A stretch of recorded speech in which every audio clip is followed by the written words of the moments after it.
Concept really of bringing together networking writ large, again, as it's already been discussed this morning, to bring the various different people and players and agencies that are involved in the recovery community together, so they're speaking together, so they know, who has what resources in which pocket, for example.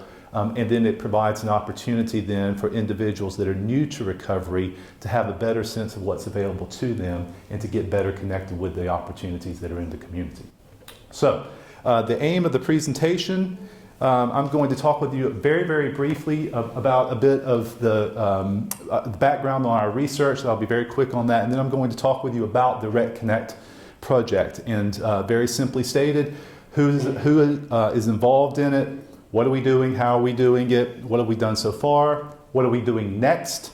And then what I'd like to try to finish with this morning is to try to at least suggest, and I would encourage your comments and observations when we get to this point in particular. I would like to suggest that the Rec Connect project is advancing the principles and core objectives of what recovery cities look like. And I think one of the goals of today is to figure out what that is. What do recovery cities look like? We had a meeting in Sheffield in December last year, and we started that conversation. And out of that conversation came some ideas about what we thought principles and core objectives for a city to be sort of characterized or defined as a recovery city would look like. So I'd like to try to finish by talking about how we believe the Rec Connect project ticks some of those boxes and why we feel like it can be a model to accomplish the types of goals that have already been raised this morning to address some of the challenges that people in recovery face within the community.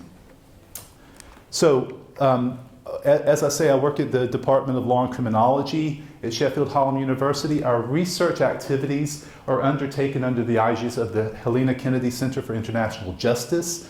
The HKC, as we refer to it, is sort of the umbrella organization for all of the research activity that we have in our department, which is not only in assistance and recovery, but it all has some of the central values at heart that you see on the screen now.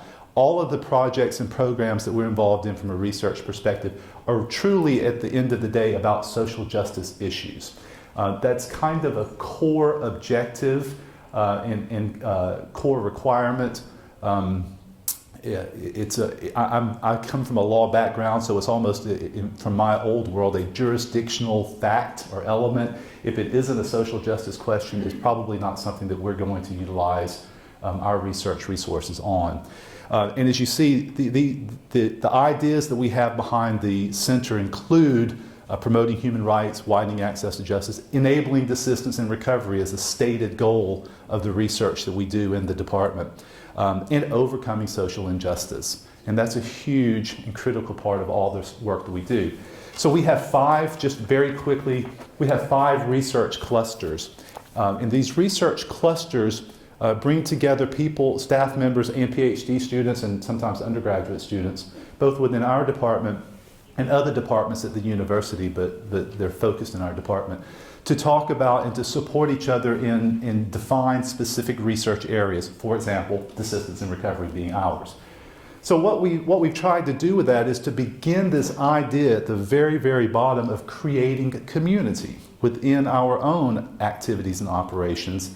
We do action-based research, so if we're not involved in what it is that we're trying to research and trying to sort of understand, that we're missing a trick, if you will. So we try to be involved in the community, do research with the community rather than on the community, and we even start that within the university for that same goal, so that we have an idea of what community building looks like, so that we have a sense of what networking means, how it functions. And if we can't do it, it's sort of, there's kind of a parallel here. I think sometimes we talk about structures and systems externally, and sometimes we'll think, well, if we can't do it within our own house, if we can't do it within our own home or family structure, we're probably going to struggle to do it outside. So let's first focus on how do we do it sort of internally.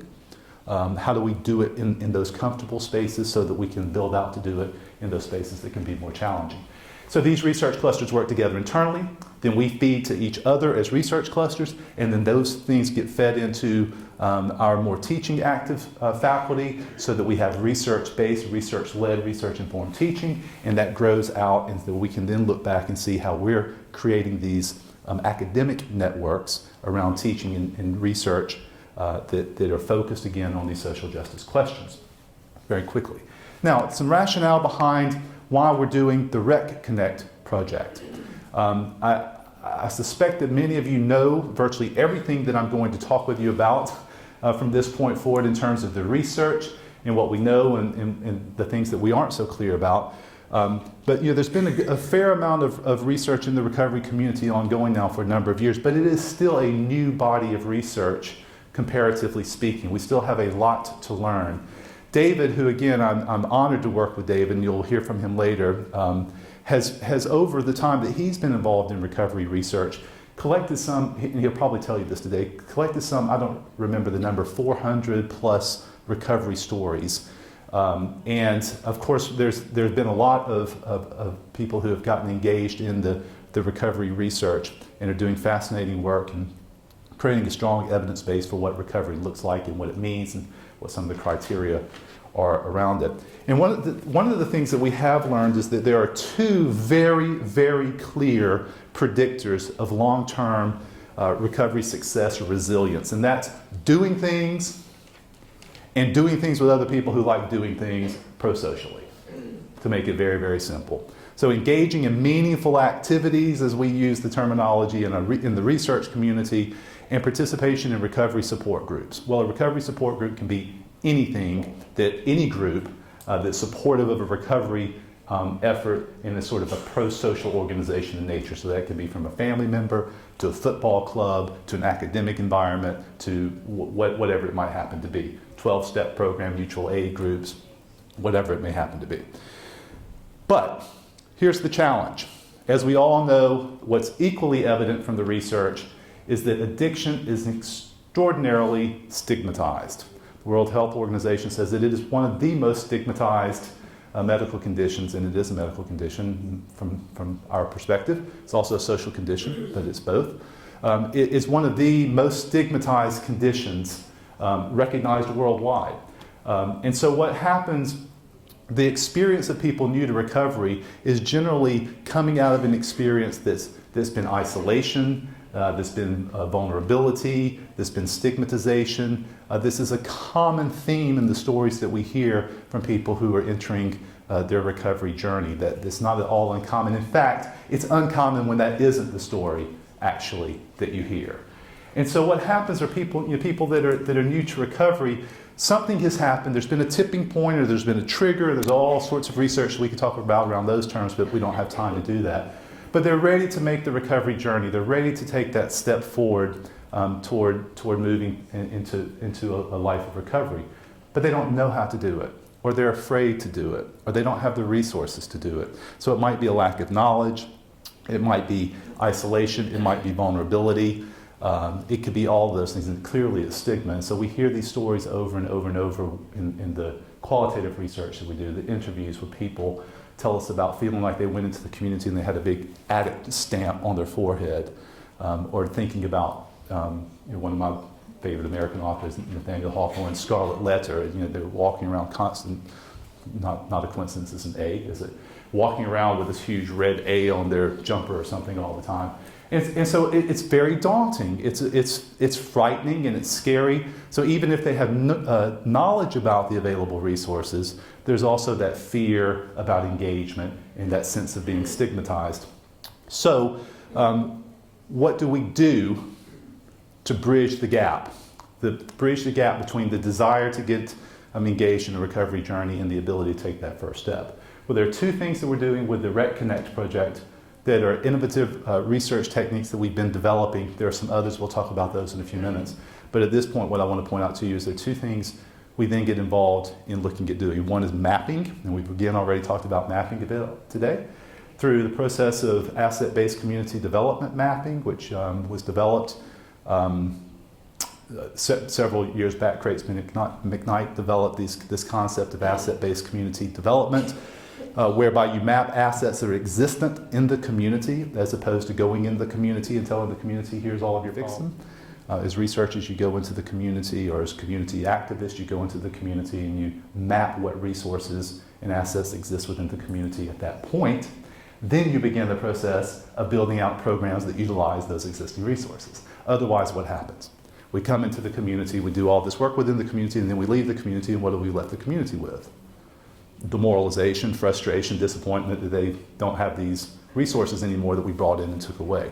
So the focus then with the ABCD mapping process, and it is as simple as that really, like ABCs, is that you map the assets that exist within the community and you have a sense of what those are. And then you have an ability to do the second part of it, which is link people in recovery to those resources. And we do that through a process called utilizing community connectors. Now, this triangle that's on the screen now is a triangle that we developed to try to illustrate what a recovery-oriented system of care might look like. And probably, again, many of you are familiar with recovery-oriented systems of care. This is not specific to the Rec Connect project or to our research. It's something that's been developed over the years in the recovery community. The idea here is that in order to have a community or have a system that provides recovery-oriented care, there are certain criteria and parameters sort of that you want to meet. Well, as I was thinking about our talk about restorative cities in recovery, recovery cities, and thinking about some of the ideas behind restorative practices that led into the development of recovery-oriented systems of care, I started thinking that there seemed to be quite a lot of parallels here between these models, and that how we can think about, well, what does a recovery city look like, can be on some level a macro view of what a recovery-oriented system of care looks like. So if we can define what a specific system is that is recovery-oriented, and then find a way to build out systemic, policy public systems that mirror or that expand on those, then we may be getting quite close to developing something that is a measurable, defined recovery city that will help us to advance that purpose. So what you have here are clients, quite clearly, community assets. Those community assets can be individuals, they can be resources, they can be agencies, it can be the whole range of assets that you identify in your mapping through the asset-based community development process, and those things continue to loop. And the idea here is, as we bring people along the way into pro-social community activities, those individuals then offer their services and their resources back into the system, and it becomes a lovely virtuous circle as opposed to the vicious cycle that most of the clients that we first come into contact with have been experiencing, where they're in and they're out and they're 5 days in and then they've dropped off and then they're 3 months in and they've relapsed over and over and over. So how do we do it? We use community connectors, and we use a process called assertive linkage. So who are community connectors? Community connectors are part of those community assets that we've already spoken about, and they're people who have CHIME. Are any of you familiar with the CHIME acronym? Some of you may be, some of you may not. I'll tell you about that very quickly and let you know a little bit about what that. Mary Leamy and colleagues a number of years ago developed this acronym CHIME.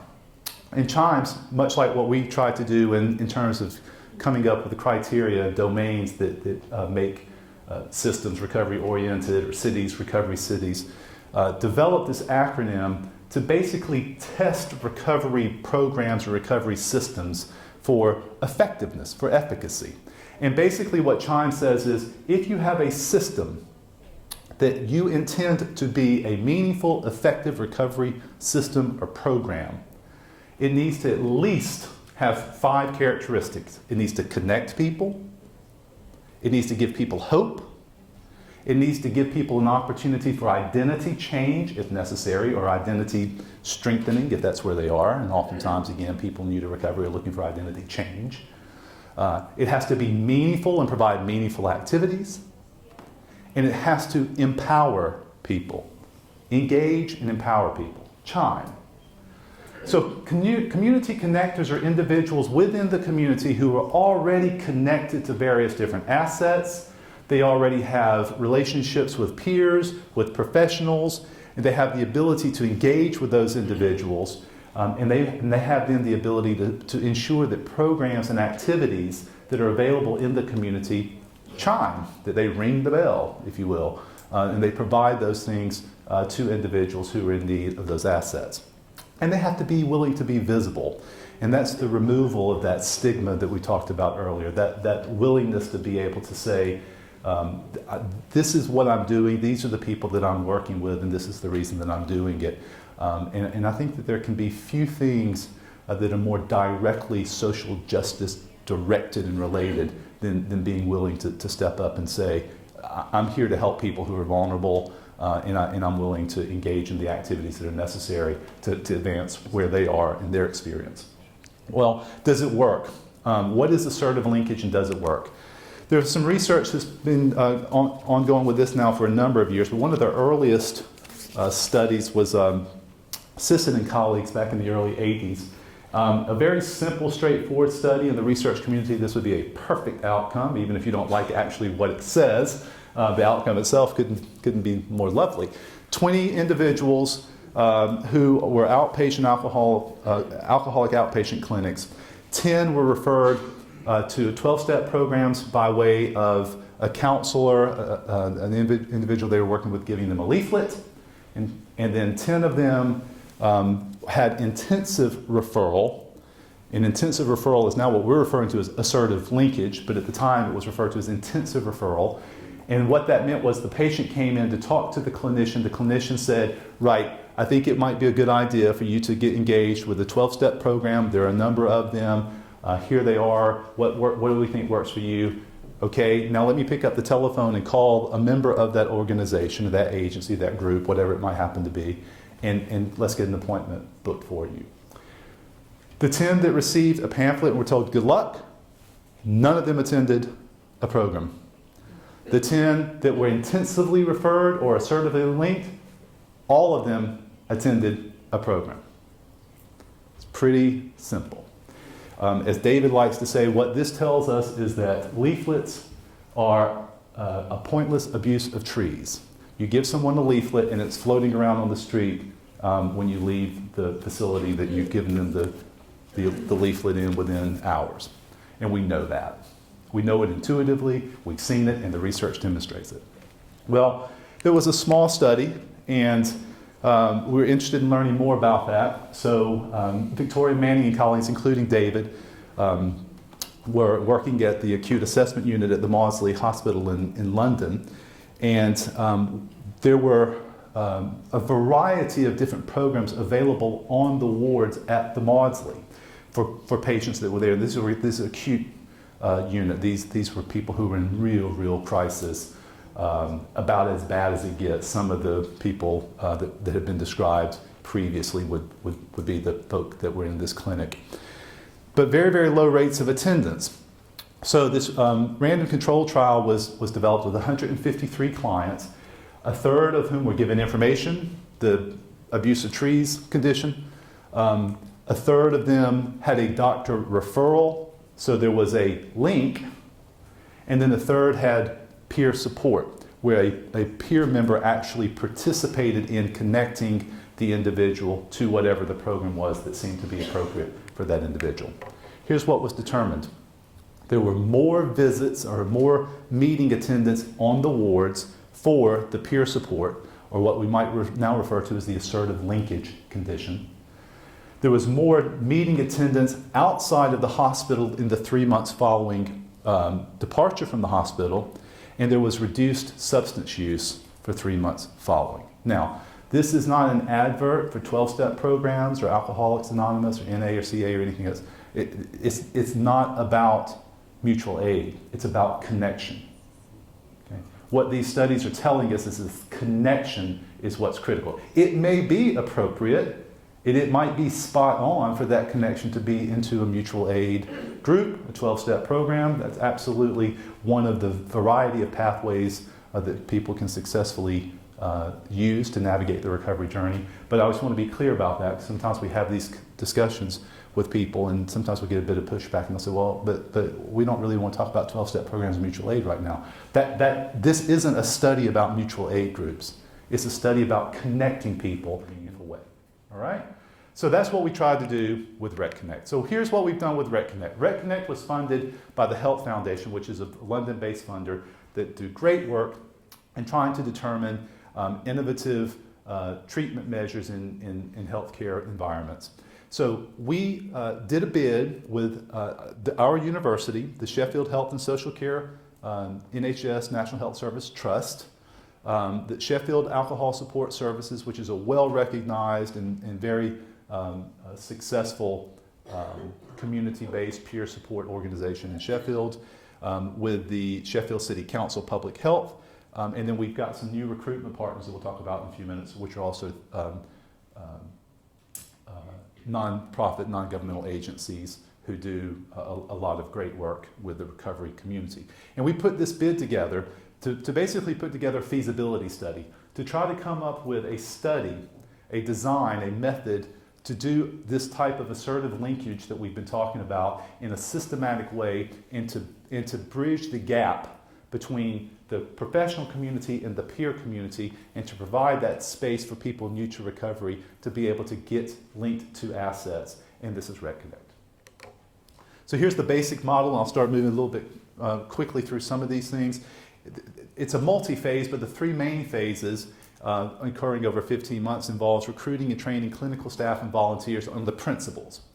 And we had a goal of training 20, we trained 41, but here's something else that's interesting. We had over 60 people attend some of the sessions, information sessions. Well, some people said, well, gosh, you had a lot of drop. You must not be so terribly pleased about how many people you kind of lost over the way. We said, no, just the opposite. We're thrilled. We're thrilled because our target with training was 20. We actually trained 40, and importantly, we exposed another third, 60, to these principles and these concepts to take back into the environments that they're already working in. They may not be involved in the project, but they now have these additional tools at their disposal to work with their clients.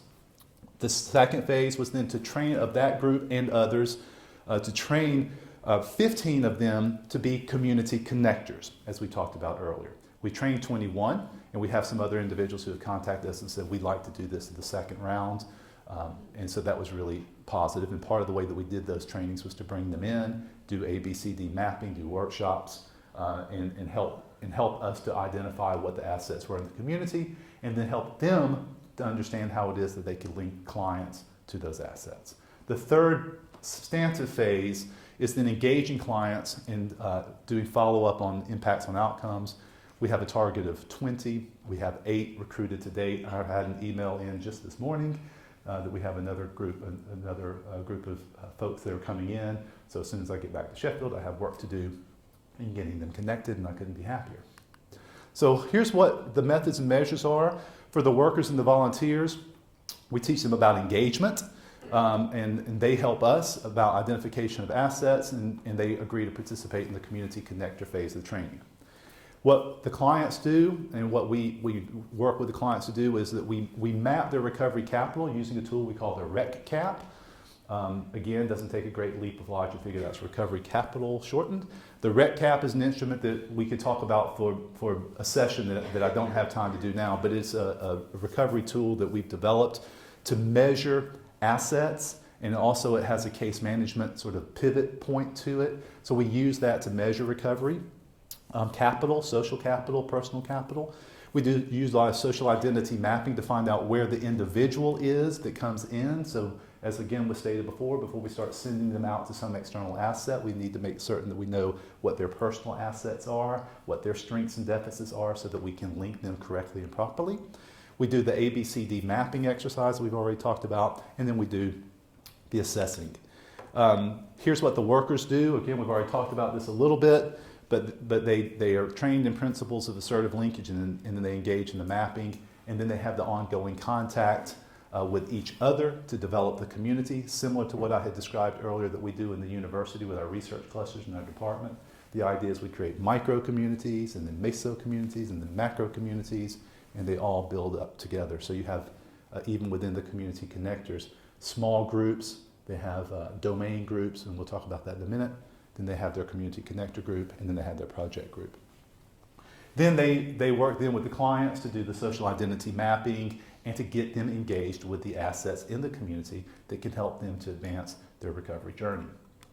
What do we link to? What does the ABCD mapping do? We've identified 4 major domains that will help us to identify assets that are available in the community, mutual aid groups, recreation, sports, and arts, volunteering, education, employment, and peer and recovery community groups are the 4 domains that we use with the mapping. During the mapping exercises that we did for the Rec Connect, the community connectors identified 134 existing community assets within those 4 domains, which we thought was extraordinary. And we always challenge people when we do these ABCD mapping exercises. We ask everybody, if at the end of the day you haven't heard about any asset that you didn't already know about, you win a prize. We haven't given away any prizes yet. And these are people that are engaged and active in the community all the time. But you don't even know and appreciate and realize the assets that you have in your own community that are there for the picking, for us to help our clients and to help our community members, our friends, and our family to get on and to maintain a proper, healthy, successful recovery journey. These are just quick slides. So this is what they look like. These are some of the assets that were developed during the course: that recreation, sport, mutual aid groups, peer and recovery community groups, voluntary education employment groups. And I'm sure you'll have these slides available later. But many of those wouldn't necessarily mean anything to you because they're not in your community, but I suspect that you would read them and say, oh yes, we have an organization just exactly like this in our community. So just then quickly, the other thing that was really important was for us to make sure, as I said, this is a feasibility study, to make sure this works and to make sure that the people who are going to be engaged in doing this work find it to be helpful and valuable. Because we hear all the time, well, we do things like that, but we've just never done it in a systematic way. So we've tested and we've measured the success of the program. And basically, I'll just quickly tell you, broad success in terms of whether the program would work, whether people think it's valuable, are they learning more about recovery, are there barriers to implementation? Yes, but they're not terrible. What do we need more of to do this? We need more time, and we need support and resources from our management. That's, in essence, what the findings were. And there's a whole series here of slides that researchers just can't resist putting a bunch of numbers and graphs and things in presentations, so there they are. The Community Connector launch that you see here was the final training session that we did, and we did want to see, was there any difference between the views on these issues with the connectors, the people who decided, yeah, I actually want to do this, and those who had been engaged in training but didn't want to do it. Largely the same. Community connectors were a bit more excited about the project, that stands to reason, but interestingly, we're a bit more concerned about implementation, which also suggested to us they've really already started to give a lot of thought and time into what this looks like. So our next steps then are ongoing engagement with community groups and recruiting the clients, measuring the clients as recovery capital, and then at baseline, and then doing that again at 90 days. How am I doing with time? Am I done? Okay, let me so here's what I just want to finish up with. Why are we talking about Rec Connect? And why were we invited to talk with you about this project at this particular conference? We believe that this is a model that fits very nicely into the type of system or the type of structure, the type of domains, the type of characteristics that you might be looking for in terms of developing and designing a recovery city and ensuring that the participants, the people or groups or organizations that want to participate in it, are meeting some of the criteria that they need to meet in order to sort of get that badging, if you will. So much of this comes from restorative practices. And so if you look at some core restorative practices, I think I hope that you'll see that the Rec Connect project is doing these sorts of things: building and repairing relationships, empowering people, both as individuals and as members of teams and organizations, having accountability, so that I shared with you in one of the slides earlier that this is an ongoing process. It's not a one-off, connector meets client, gives them a pamphlet and sends them on their way. It's a relationship. And it's solutions focused. What do you need and how do we get you to it? Well, recovery city principles, we suggest, and this came largely out of our discussions in December and the ongoing discussions that we've been having, principles underlying what a recovery city looks like are, first of all, CHIME, that we've already spoken about. Because we're talking about municipalities, because we're talking about a government structure, I would say between these two columns might be a plus, because the things here on the left are those sort of structural, systemic things that need to go along with connectedness and hope, and that is developing a proper workforce, being community focused, being family inclusive, and the like.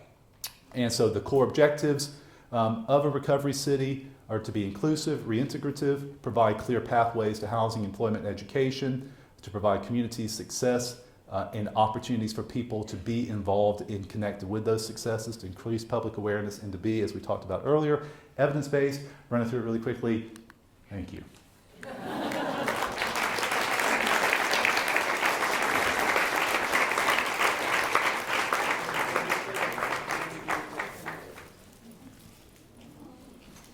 Thank you, Michael, so much for that excellent presentation and for providing us with some input on how to solve the problems, and also going a bit on what Åsa was talking about earlier, that we have a lot of assets in the community, which is extremely important to remember. I will give you a small gift, also from Vägenö, the social company that we have. Thank you very much. And now we have room for questions here. So please don't leave quite yet. And jag kan också säga att det går jättebra att ställa frågor på svenska. Jag kan översätta snabbt till Michael om det är så. Så känn inte något så här rädsla för att språket ska hindra oss här för att ha en diskussion. För att det är en sak att förstå, det är en annan sak att ställa sig upp och ställa en fråga på ett annat språk. Så jag öppnar upp golvet. Frågor, kommentarer, egna erfarenheter ifrån era verksamheter. Till både då Åsa och till Michael. Antonio. Small question. What do you mean as recovery? Definition of recovery for you? What is the definition of recovery? Yeah, I would suspect that that's probably one of the most disputed definitions or terms that we would talk about all day long today, isn't it? I mean, there are a number of different definitions of recovery. There's the definition that we use from the Betty Ford consensus group. There have been a number of other definitions, but recovery can be defined as an effort to move toward meaningful life experiences with increased quality of life and well-being away from a substance misusing issue. Now, how you define that and what terminology, what words that you use, and the organization of those words is very, very varied depending on who you look at. There are even some definitions of recovery that say you're in recovery if you say you are, and that's the definition. But it's about changing actions from non-pro-social activities to pro-social activities, and doing so in a way that's increasing community involvement, citizenship, physical and emotional well-being, moving from a substance abuse problem or substance misuse problem to a life that is not necessarily free from that. And that's one of the issues. I mean, one of the discussions I think a lot of times people have is, well, does recovery equal abstinence? Well, it may for some people, but it may not for other people. It's about changing, life structure so that you are experiencing the fullness of being a member of the community in terms of your own individual health and well-being, and also in terms of your ability to engage in citizenship activities.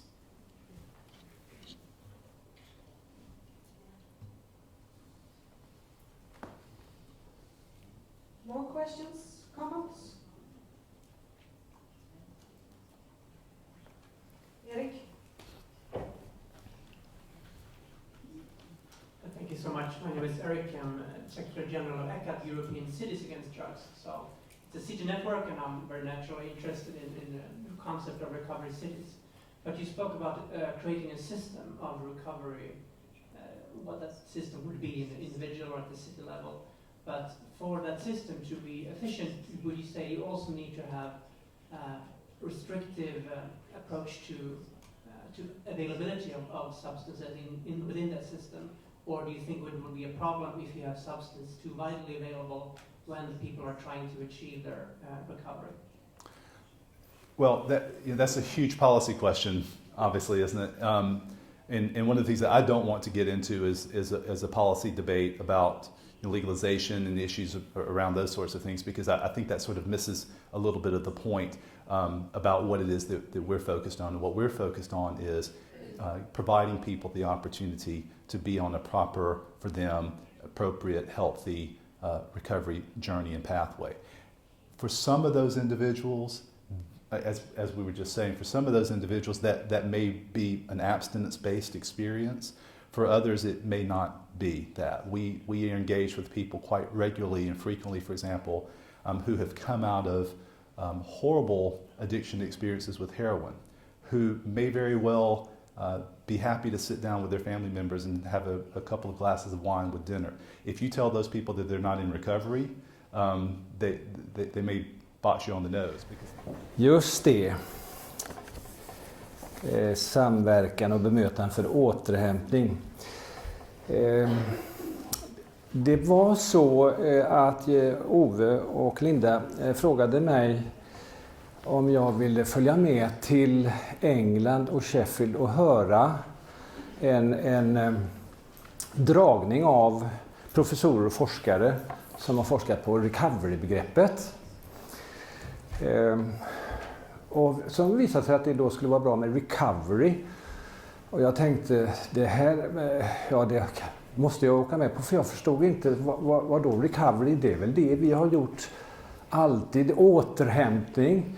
Och särskilt inom missbruksvården så handlar det ju om att, för jag förstod att det är mångfacetterat och att man ska arbeta på flera plan. Så hade vi alltid arbetat, och sedan både 60- och 70-talet, alltså att man måste skapa betingelser för en individ som ska sluta och misshandla sitt liv och andras liv, måste engageras på flera plan.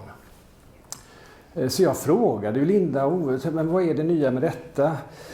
Jag vet inte, jag fick egentligen inte riktigt, så det här blir ju viktigt att komma till England och höra vad detta är. Men grejen var att de hade ju forskat på detta och fått resultat. För det hade inte vi. I alla fall inte utifrån det perspektivet att det var just recovery. För vi inom sjukvården, vi är inriktade på att bota människors tillstånd. Vi är inriktade på från början här så att ställa en diagnos. Och sedan så ska vi då försöka behandla denna diagnos. Och då gäller det att inte skada, helst bota. Om inte det går att bota så ska vi lindra, och om inte det går så ska vi i alla fall trösta. Arbetet med beroendeproblematiken har ju hela tiden varit kopplat till behovet av samverkan, eftersom beroende och missbruksproblem är i grunden socialtjänstens uppdrag. Mitt uppdrag som tillhörande sjukvården och beroendekliniken är ju då allvarliga tillstånd och samsjuklighet, och när det är definierat som en sjukdom. Och det här har vi vetat om hela tiden, så att vi har också insett nödvändigheten och försökt utveckla förutsättningar för samarbete och samverkan. Det vi har att brottas med inom sjukvården, det är ju det att för att vi ska kunna göra någonting så måste vi ha en diagnos. Det måste så att säga specifikt definieras, vad är det för problem. Det är ungefär som att gå till bilmekanikern, så måste man alltså hitta felet för att det ska kunna åtgärdas. När det gäller missbruk och beroendefrågor, och särskilt i vårat fall, vårat uppdrag som vi har, utgångsuppdraget inom beroendekliniken, nämligen beroende, missbruk och samsjuklighet, så förstår man omedelbart att det är ett väldigt vitt och brett uppdrag. Och hur ser en sån diagnos ut? Här kan vara ett stort antal diagnoser i kombination med andra komplikationer, psykosociala och psykiatriska. Så att det är en stående fråga, ett stående problem. Hur ser vårt uppdrag ut? När vet vi att vi har botat eller gjort vad vi har kunnat? När är vårt uppdrag färdigt? Det är en fråga som vi ställer oss dagligen och har gjort i flera år.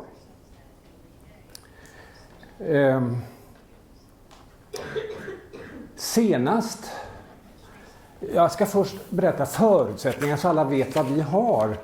Beroendekliniken alltså tillhör Sahlgrenska universitetssjukhuset. Vi har, är 10 år gammal själva kliniken. Tidigare så fanns det olika sektioner utspridda på olika sektioner i stan med olika uppdrag. Nordhemspolikliniken för alkohol, narkotikasektionen för tungt missbruk och sedan andra typer av missbruk och beroende. Detta slogs ihop så att vi är en enda stor klinik för 10 år sedan. Vi har en slutenvård, ett antal akutvårdsenheter där vi kan ta emot akuta tillstånd av abstinens eller allvarligt psykiatriskt tillstånd. Vi har, så har vi 61 platser idag, slutenvårdsplatser. Och vi har 16 öppenvårdsenheter, öppenvårdsenheter som vi då i bästa fall kan ta hand om patienterna som har gått igenom vid behov då slutenvården och fått kunnat avhjälpas de allvarliga tillstånden.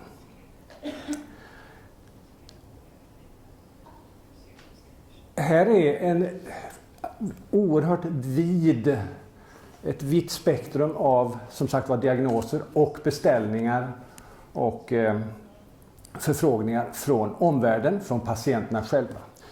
Här är allt ifrån beställning av begäran om utredning att man är beroende av opiater och därför vill ha LAROS-hjälp, alltså läkemedelsassisterad underhållsbehandling, som är tydligt beskrivet och reglerat av Socialstyrelsen hur det ska gå till. Men har man behov och är definierat beroende så ska man ha sin behandling. Vi har nu mer och mer fått klart för oss att människor lider av neuropsykiatriska störningar. Vi är skyldiga att vid behov då alltså utreda detta, och visar det sig att våra patienter har en neuropsykiatrisk problematik eller alltså ADHD eller något liknande, då ska vi behandla den med de mediciner som finns. Till oss kommer patienter som är ledsna, deprimerade, fobiska, vågar knappt prata med människor. Till oss kommer andra, kanske neuropsykiatriska patienter, som kräver att få sin medicin därför att de har fått en diagnos eller många antyder. Det kan vara både skolor, anhöriga som kräver att man blir ute och får sin medicinering. Det är alltså ett oerhört vitt och komplicerat uppdrag. Och som sagt var, vi har försökt att definiera och precisera hur ska det se ut och när det är klara. Senast vi gjorde det var på ett möte där vi hade en internat tillsammans med våran systerklinik kan vi säga. Vi är nämligen har samma chef för psykoskliniken och beroendekliniken. Där vi skulle sortera i detta och hur vi ska gå vidare i vårt uppdrag. Vi satt 10 stycken nu i förra veckan i en arbetsgrupp där. Och beskrev för systerkliniken och verksamhetschefen vad vårt arbete går ut på. Som jag precis beskrev här med olika krav, beställningar, patienter i olika tillstånd. Ja, och ni gör detta i öppenvården. Ja, det är klart. Och det gör man på Nordhem med alkoholberoende och detta gör vi på slutenvården och så vidare. Och så vidare. Ja, men vad är problemet då? Varför detta behov av en formulerad målsättning eller en uppdragsbeskrivning? Ja, då fortsatte vi att beskriva komplikationen och visa på alla komplikationer med kriminella handlingar, behov av socialtjänst, behov av boende och hur det ska gå till och vi ska samordna detta och så vidare. Och när vi hade suttit och pratat en timma så säger verksamhetschefen: ja, men hur ska man kunna formulera en uppdrag i detta och hur skulle det hjälpa om vi fick det? Så komplicerat är det. Detta är våran vardag. Och då kan man också förstå att det är svårt att så att säga deklarera i varje enskilt fall om vi har gjort det vi skulle, om patienten verkligen är botad och om den är återställd. Hur som helst, i slutet på den diskussionen så summerade vi att vi behöver åtminstone en visionsbeskrivning, eller för det här handlar om värdegrunder. Och vi enades om faktiskt att vi skulle ta den här dagen idag som underlag, eller som ta vara på den och se vad vi kommer fram till, och kanske ha det med i våran egen mera förtydligade uppdragshandling. För vi tänkte så här, alltså det är alltså det här med återhämtningen på mera bred front, det är nödvändigt. Och kan vi hitta indikationer, kriterier för att vi är inne i ett återhämtningstillstånd eller ett recovery-läge, så kan det vara en god målsättning. Och vi får se idag och eftermiddag och framöver om vi tillsammans, för det är viktigt att man har en gemensam målbeskrivning, ett gemensamt uppdrag som alltså sträcker sig över alla myndigheter och hela samhället.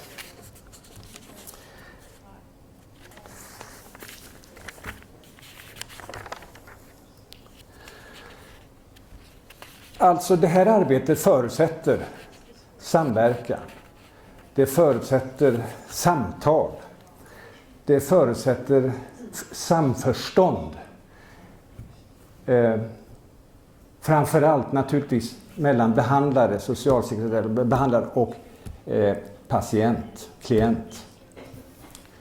Där är återigen svårigheten med utgångspunkt från den gamla sjukvården, om man säger så. Därför där är man ute efter att hitta indikationerna på, kriterierna för de olika sjukdomstillstånden. Det vill säga att man lyssnar selektivt. Vi lyssnar efter indikationer. Och ett sådant selektivt lyssnande innebär i värsta fall att man faktiskt inte möter individen. Det blir svårighet, för då ska vi räkna efter vad är det, hur ser det ut, vi ska ställa diagnos, vi ska prata med läkare så att vi vet vem patienten är. Det ställer stora krav på att man kan mötas, se den andra, få den andra patienten att känna sig närvarande, sedd, respekterad, värdig och så vidare. Redan här har vi ett problem, därför att våran egen personliga privata värdegrund eller grundsyn, attityd kommer att påverka relationen. Vi kan inte i detalj låta sjukhuset styra våran värdegrund. Därför var och en har så att säga sin lilla egna privata värdegrund som vi måste naturligtvis försöka utveckla. Men vi har grunduppfattningar som ibland inte ens viljan låter påverka. Och det är ett av våra stora arbeten, därför att grundsynen, attityden, grundvärderingen påverkar mötet och hur vi ser på den andra och hur den ser på oss. Det har visat sig, som ni vet säkert, att det är inte metoden, behandlingsmetoden som är det avgörande, utan det är den inbördes föreställningen om våra möjligheter att få framgång, nå förändring, behandla, komma till en hälsofrämjande tillstånd. Det beror alltså på, det mest avgörande är hur våran relation ser ut och hur den inbördes föreställningen och upplevelsen av varandra är. Där ligger det stora arbetet att kunna lära oss att hantera och styra så att säga vårat tänkande om den andra. Jag menar att det är själva grundförutsättningen. Jag menar också att det är det största hindret, för jag tror att den här stigmatiseringen som jag har talat om, det som håller kvar missbrukaren, den beroende, våra klienter i ett ohållbart situation, svårigheten att komma vidare, beror på omvärldens attityd, tänkande, grunduppfattning om den andra. Vi måste i enlighet med recovery-diskussioner, det man har kommit fram, påverka, förändra och se över vårt egen alltså grundsyn. Vi kan ju konstatera att vi ska ha ett humant, värdigt, likvärdigt, jämlikt perspektiv. Det är en sak att säga det och en annan sak att verkligen inom sig kunna göra det. Det kräver nämligen att vi tittar på oss själva lika mycket som vi tittar på patienten. Se över vår egen värdegrund, attityder och fördomar så att säga i värsta fall.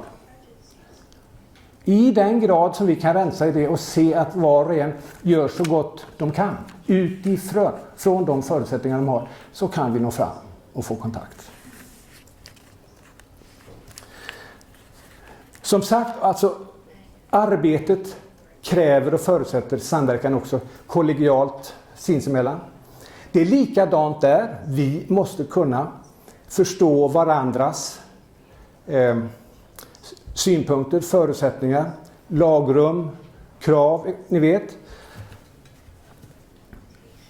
För 10-15 år sedan så var det stora konflikter mellan socialtjänst och sjukvård därför att vi inte hade skött oss i kommunikationen och i de inbördes förväntningarna av vad vi skulle göra.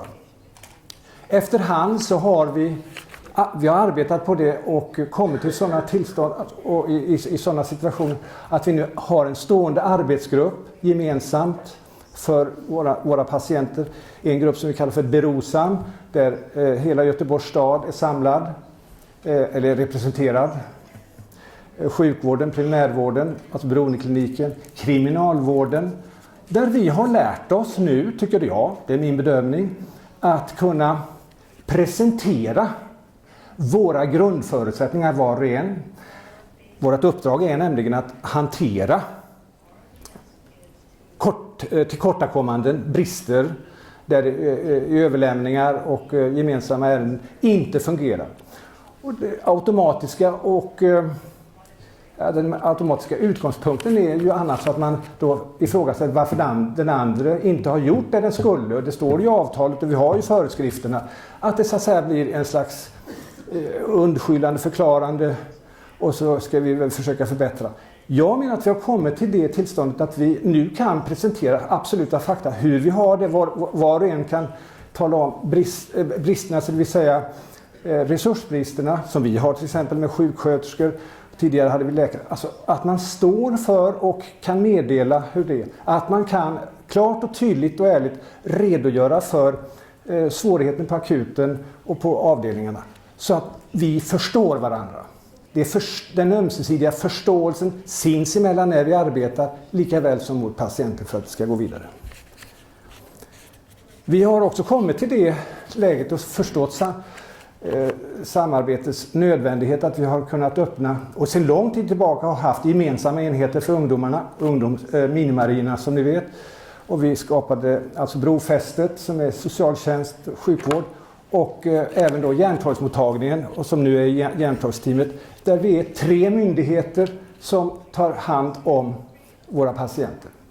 3 myndigheter som samverkar, ska ni veta, det är ett kraftfullt uppdrag med olika lagrum, med olika målsättningar, men som har ett gemensamt snitt, med olika sätt att styra sin personal och så vidare. Vi har lyckats, menar jag, och vi är på god väg att klara en svår uppgift i detta.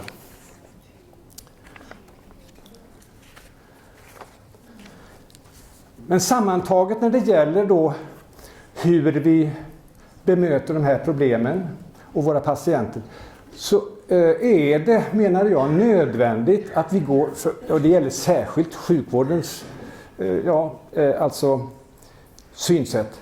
Vi har länge tänkt i ett patogent, linjärt perspektiv med partikulariserade frågor, alltså vad är det vederbörande har, till att se det hela i ett mer holistiskt, kvantfysiskt perspektiv, ni vet, där man inser att allt hänger samman och är beroende av varandra, och att vi tillsammans förstår att det är inte en insats där som ska leda till ett resultat där, utan det är flera komplexa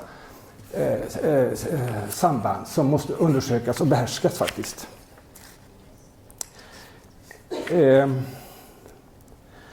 När jag då tänkte på det här med recovery, som jag uppfattade att vi faktiskt alltid har gjort. Men när jag tittade efter lite närmare då, och mot bakgrund av just vårt uppdrag med diagnos, ni vet, den här komplexa uppdraget, så ser jag att här behöver vi ju undersöka förutsättningarna och omständigheterna. Vi behöver undersöka vad vi gör, och vi behöver forska på det. Därför är det ju oerhört glädjande att Sheffield och Väst och i Belgien, att man har börjat att forska på detta och kan bevisa att det fungerar. Och vad det här handlar om, både med bemötandet av patienten, bemötande av varandra som kollegor, synen på samhället, så menar jag, för att vi ska komma till ett recovery-tillstånd, så är det kanske paradoxalt så att vi måste komma till ett discovery-tillstånd. Ni vet, recovery, då täcker vi över, betyder det egentligen. Vi täcker till övertäcker. Men det handlar om att upptäcka den andra, upptäcka sig själv, upptäcka samhället, och sedan bedöma vad är det för samhälle vi vill ha, vilka ska få vara med där, hur ska vi få med allihopa. Ibland kan man se nämligen vårt arbete, jag tycker att vi har blivit bättre och kommit över det, men ett tag såg det som att vi hade delad vårdnad om våra patienter, och att vi slog som, ja men jag har ju tiderna där och du har ekonomin där, alltså att i grunden på att det fanns en bristande samsyn eller samkänsla. Och jag tror att det är nödvändigt för att inte att inte problematiken ska splittra oss, att vi faktiskt försöker hitta en gemensam struktur, strategi. Och då tror jag att recovery är det. Och att det alltså innebär att vi helt enkelt skapar ett discovery-samhälle. Vi ska upptäcka varandra och hämta upp, kanske inte återhämta, utan hämta upp våra skyddslingar. Ja, jag tackar för det.